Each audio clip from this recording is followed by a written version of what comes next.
O opositor Alexei Navalny publicou um vídeo com mais de 70 milhões de visualizações até o momento, contando a carreira criminosa de Putin e mostrando seu maravilhoso castelo.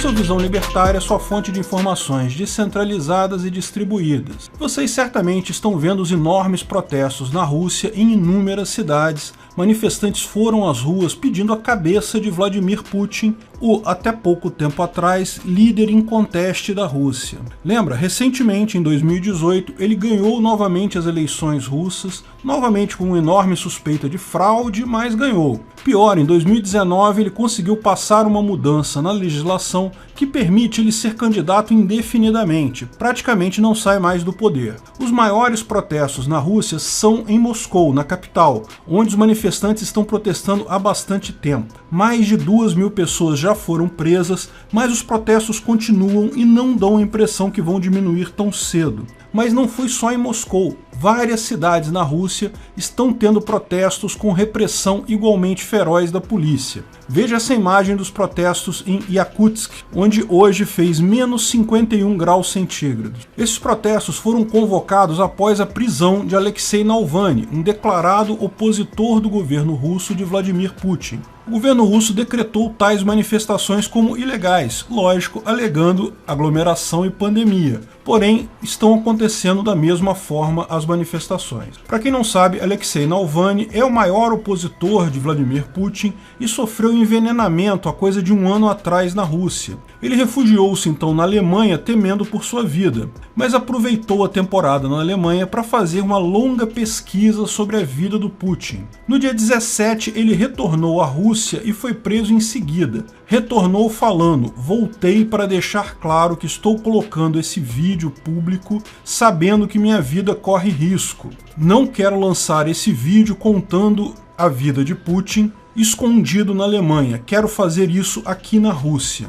Lógico, ele foi preso antes mesmo do vídeo ser liberado, mas realmente o que despertou o povo soviético para os protestos foi esse vídeo liberado por Navalny no seu canal do YouTube, no dia 19. O vídeo O Palácio de Putin e a história da maior propina do mundo já tem mais de 70 milhões de visualizações e conta em detalhes bem documentados a carreira de Putin, mostrando como ele é uma criatura da União Soviética, um burocrata do pântano que fez sua fortuna com propina. O link está na descrição, o vídeo é em russo, mas tem legendas em inglês. E se você quiser, pode tentar o auto-translate para o português, não é lá essas coisas todas, mas dá para entender a maior parte das coisas. Eu assisti o vídeo todo e vou detalhar por aqui as partes mais importantes. O vídeo todo tem 2 horas de duração, então tenha em mente que eu estou colocando só as partes principais, tem muito mais coisa lá. Se você tiver tempo de assistir, eu recomendo que assista. Realmente é uma história fascinante, como Putin, um oficial subalterno da KGB, conseguiu virar líder da Rússia é o tema do vídeo, cheio de detalhes e documentos muito bem embasados. Pois bem, Putin, na época da queda da União Soviética, trabalhava na cooperação da KGB com a Stasi. A Stasi era a polícia secreta da Alemanha Oriental comunista, portanto a KGB de lá. Eram órgãos irmãos a KGB e a Stasi. Mas pouco antes da queda da União Soviética, Putin volta a São Petersburgo, designado pela KGB, para um trabalho secundário na Universidade de São Petersburgo. Lembra, ele é um qualquer, um Zé Ninguém até aqui. Mas aqui a sorte sorriu para ele. Ele encontrou um velho conhecido, Nikolai Egorov, que indicou ele para ser secretário de Relações Exteriores da cidade de São Petersburgo. Ainda era um cargo menor, mas era bem melhor que o da universidade. E no final das contas saiu melhor do que a encomenda. O poder caiu na mão dele, porque com a União Soviética desmanchando, ele era o encarregado de emitir licença de exportação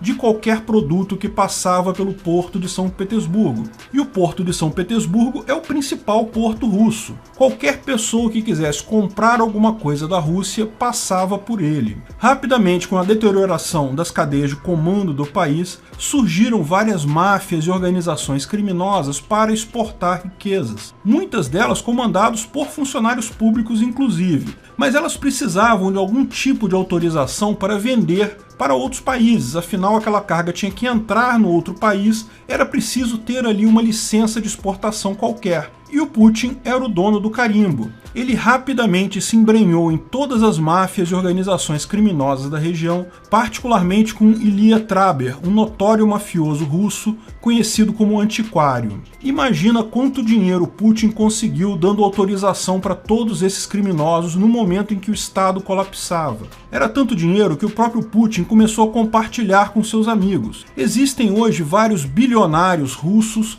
que são conhecidos como amigos do Putin, tudo desta época. Ele tem ligação também com uma empresa suíça chamada Gunvor, que passou a intermediar todo o petróleo russo vendido para o resto do mundo. Essa empresa tinha um sócio que ninguém entendia, Piotr Kolbin, que não era empresário, não tinha dinheiro, não aparecia por lá, não tinha nada, no entanto, era um dos principais acionistas. Esse cara era amigo de infância de Putin. Putin, é fato, conseguiu manter tudo isso com sua fama de durão. Lidar com um monte de mafiosos e bandidos não é coisa simples de se fazer. Felizmente para Putin, todos estavam ganhando tanto dinheiro com o desmanche da União Soviética que estavam relativamente satisfeitos, não havia tanta briga assim.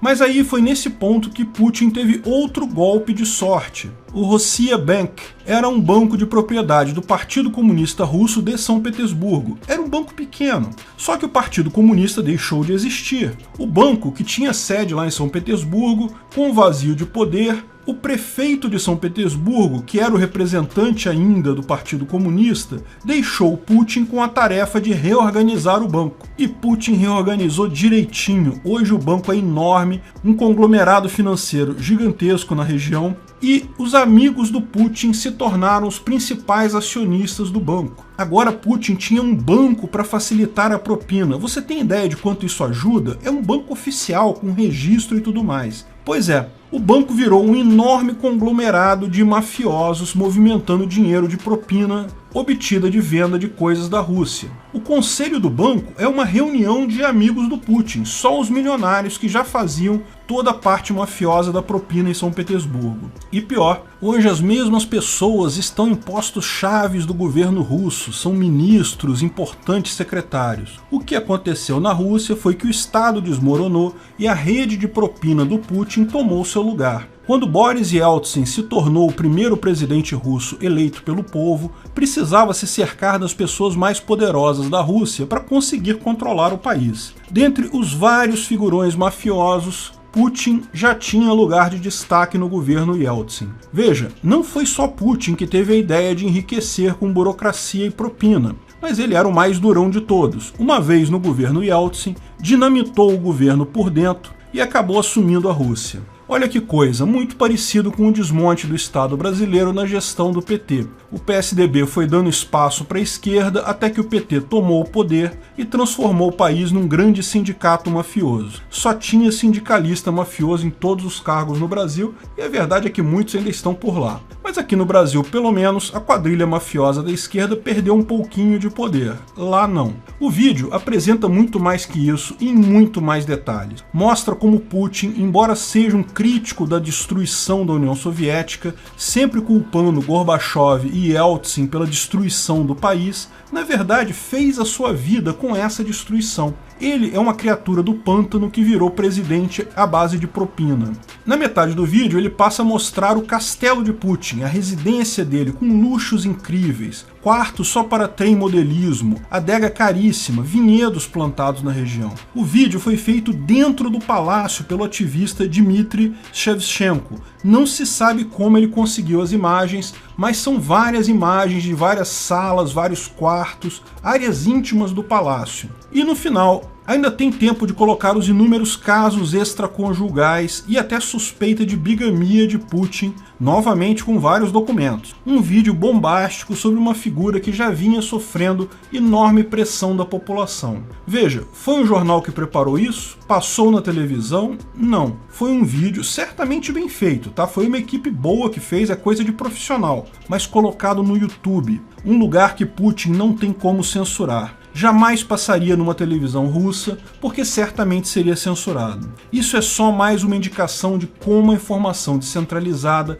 torna as grandes estruturas de poder obsoletas e impotentes. Certamente a imagem de Putin sofreu um forte desgaste com isso, e ele respondeu como qualquer mafioso, proibindo protestos, prendendo o cara, prendendo um monte de gente. Não dá para saber se esses protestos terão algum efeito prático. Já faz tempo que Putin enfrenta protestos lá e nada acontece. Mas com isso fica cada vez mais claro que Putin não é um líder, é um mafioso. Além da visão libertária sobre a informação descentralizada e distribuída destruir poder hierárquico, cabem dois outros pontos aqui. Se você acha que as estruturas de poder por trás dos demais estados ou países ou nação, chame como achar melhor, são muito melhores do que isso, é porque você não entendeu como a coisa funciona. Estados são máfias e não há nada, absolutamente nada, que diferencie o estado de uma máfia. Todos têm seus livrinhos de regras, seus tribunais do tráfico, todos esmagam seus inimigos com violência, todos cobram impostos dizendo que é para sua proteção.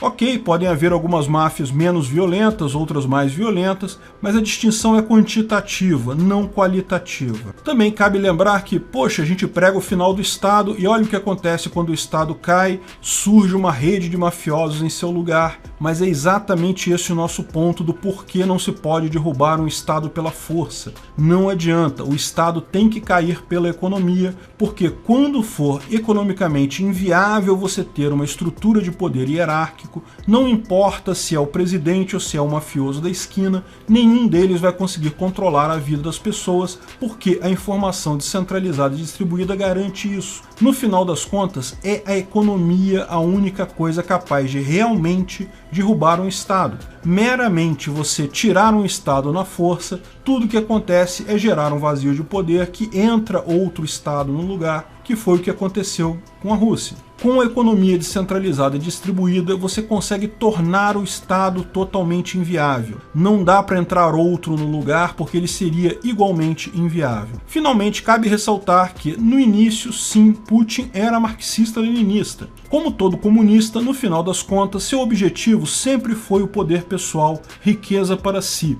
O discurso de ajudar o povo, fazer uma pátria grande e diversa, bem, é só discurso mesmo. Da mesma forma que os comunistas chineses, Putin cedeu um pouco ao capitalismo para ganhar mais dinheiro e só ganhou dinheiro porque outros países continuavam pedindo papéis de exportação, mesmo de um país que estava desmanchando no ar. Não houvesse burocracia inútil, não haveria corrupção. Eu não conheço o opositor, o Alexei Navalny. Não sou grande conhecedor da política russa, mas o fato dele não estar no poder nos últimos 16 anos me faz achar que ele é melhor do que o Putin. Porém, não tenha dúvida, se Putin vier a cair, qualquer um que for assumir a Rússia vai ter que lidar com mafiosos, porque como todo Estado, aquilo lá é uma máfia. A beleza da coisa é que, ao contrário de inúmeras tentativas de calar a verdade, cada vez menos os mafiosos conseguem fazer isso. Os reis estão cada vez mais nus para a população e em muito pouco tempo até as pessoas perceberem que estão melhor sem essas besteiras de Estado.